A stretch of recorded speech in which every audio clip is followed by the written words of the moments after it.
Welcome to the Salmon Runs YouTube. Enjoy the video. In this video, I will explain how to file your HMRC tax return. First, determine if you need to complete a self-assessment. If so, register with HMRC to get your unique taxpayer reference. Then, begin collecting all your financial records, including income statements and expense receipts, to ensure you have everything ready for accurate reporting.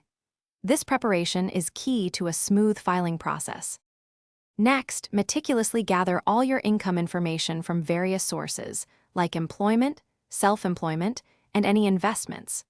Don't forget to identify all allowable expenses, as these can significantly reduce your taxable income.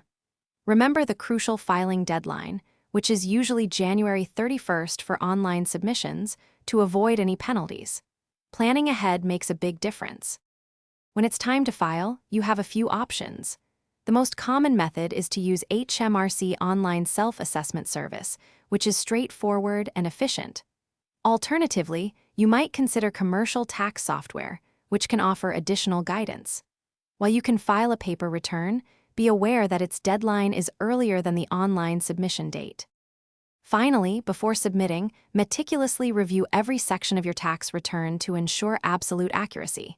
Once you are confident, submit your completed return to HMRC well before the deadline. Remember, any tax owed must also be paid by the payment deadline, typically January 31st, to avoid interest and penalties. Congratulations, you've filed your return. Thanks for watching. Consider subscribing if we helped you.